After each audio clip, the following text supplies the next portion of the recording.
Assalamualaikum warahmatullahi wabarakatuh. Hai sahabat pesona Indonesia dimanapun berada, kami kelompok 6 dengan mata kuliah supervisi dengan anggota kelompok Rizky Dairo Al-Hajj, Sandra Desvi, dan Desa Mutiara Aneksi. Hasil pendelegasian yang diperbaiki. Apa itu delegasi? Delegasi adalah sebuah kebutuhan, perlimpahan otorisasi dari atasan ke bawahan yang harus dilakukan agar organisasi dapat berfungsi secara efisien. Sebab, atasan memiliki keterbatasan untuk mengawasi bawahannya. Dengan begitu, bawahan juga diajarkan dan dilatih dengan diberikan tanggung jawab yang besar. Lalu, apa tujuan dan manfaat dari delegasi tersebut? Yang pertama, memberikan kesempatan bawahan untuk berprestasi, bertumbuh kembang dalam karir, serta belajar dari kesalahan dan kesuksesan atas pendelegasian yang sudah dilakukan. Yang kedua, memaksa semua fungsi di institusi atau lembaga untuk memiliki orientasi pada target dan kualitas. Yang ketiga, memaksimalkan semua jeripayah karyawan yang ada di dalam sebuah organisasi. Yang keempat, memberikan kesempatan bagi atasan untuk memusatkan perhatiannya ke tempat lain sehingga organisasi bisa berjalan secara maksimal. Yang kelima, agar organisasi berjalan secara efektif, efisien, dan baik.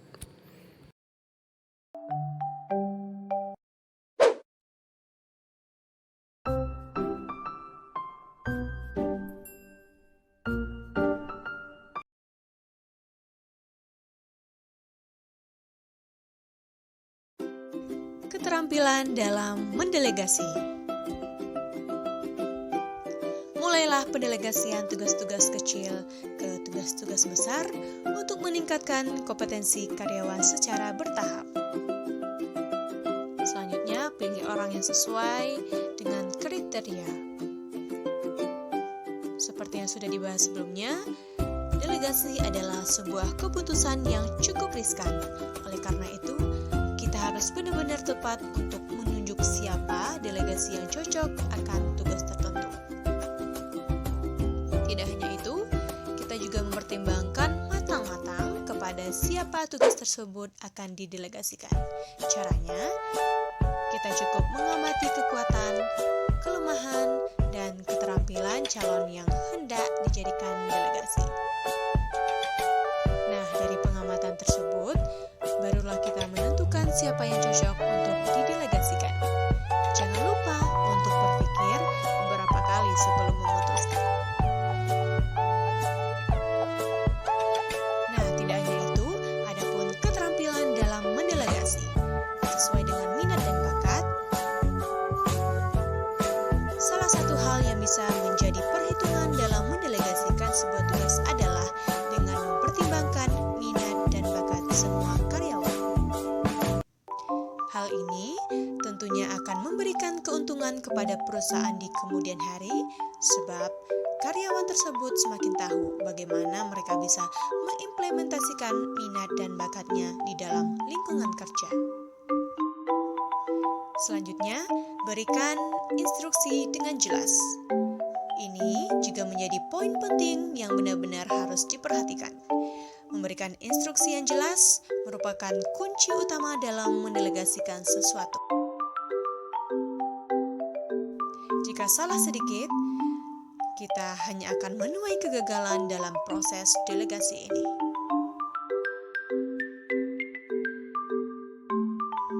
Nah, jangan buat anggota tim kita menebak-nebak. Sampaikan apa yang harus mereka lakukan dengan penjelasan yang dapat dimengerti, karena semua ini bersangkutan dengan masa depan perusahaan. Tidak hanya itu, jangan sungkan untuk mengulang instruksi dan bertanya kepada karyawan, apa mereka sudah mengerti penjelasan yang diberikan atau belum. Ini semua tentunya juga harus dilakukan tanpa adanya tekanan dari atasan kepada bawahan.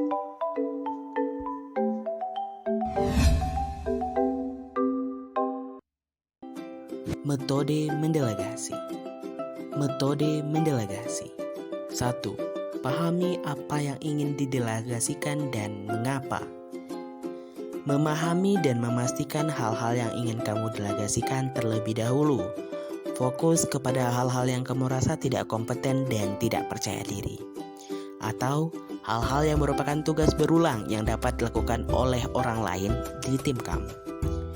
Jika kamu tidak tahu apa yang ingin kamu delegasikan, mulailah dengan membuat catatan selama 3 hingga 5 hari dari semua aktivitas harian kamu. Pilihlah sesuatu tugas yang memang akan menyita waktu kamu dan juga tidak membuat rapor kerja kamu menjadi turun kualitasnya. 2. Siapkan rencana dan strategi delegasi. Kesalahan umum yang dapat dilakukan oleh para pemimpin adalah tidak meluangkan cukup waktu untuk membuat perencanaan sebelum mendelegasikan. Mempersiapkan apa yang ingin kamu delegasikan sangat penting agar si penerima delegasi benar-benar paham akan apa yang diharapkan dari delegasi tugas-tugas yang mereka terima. Perencanaan termasuk menentukan hasil yang diinginkan, memahami langkah-langkah atau proses yang diperlukan.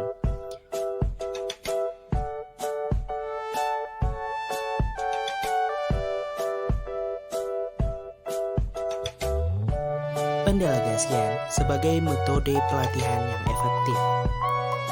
Sangat penting untuk seorang manajer untuk memperhatikan apakah pelaksanaan delegasi itu benar-benar berjalan dengan efektif. Hal ini diperlukan agar dapat diketahui apakah semua sumber daya yang digunakan secara efektif, dan organisasi harus memberikan tugas yang khusus kepada tingkat manajemen yang lebih rendah, di mana level ini dijumpai di keterampilan.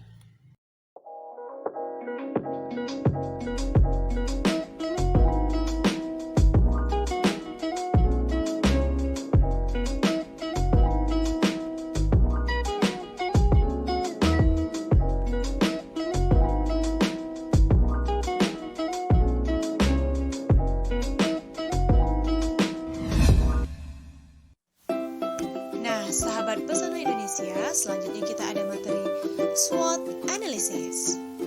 Ada yang tahu apa itu SWOT Analysis? Nah, SWOT adalah singkatan dari Strength, yaitu kekuatan, Weakness adalah kelemahan, Opportunities, peluang, dan Threats atau ancaman.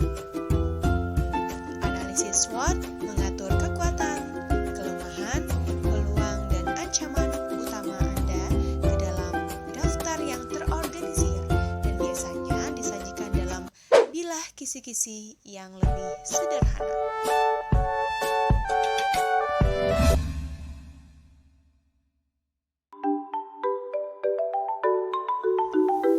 Nah, sahabat Pesona Indonesia, yang pertama itu ada strength atau kekuatan, dan yang kedua itu ada weakness ataupun kelemahan. Adalah berasal dari internal perusahaan, yang mana hal-hal yang dapat kita kontrol dan dapat diubah. Contohnya saja, termasuk siapa yang ada di dalam tim kita, partner, paten atau tidaknya, dan properti intelektual serta lokasi.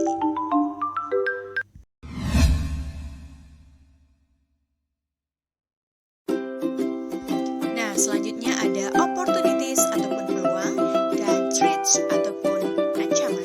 Adalah hal eksternal yang mempengaruhi bisnis atau hal-hal yang terjadi di luar perusahaan kita pada pasar yang lebih besar. Nah, kita dapat memanfaatkan peluang dan melindungi dari ancaman. Tetapi kita tidak dapat mengubahnya. Contohnya, termasuk pesaing, harga bahan baku, dan tren belanja pelanggan.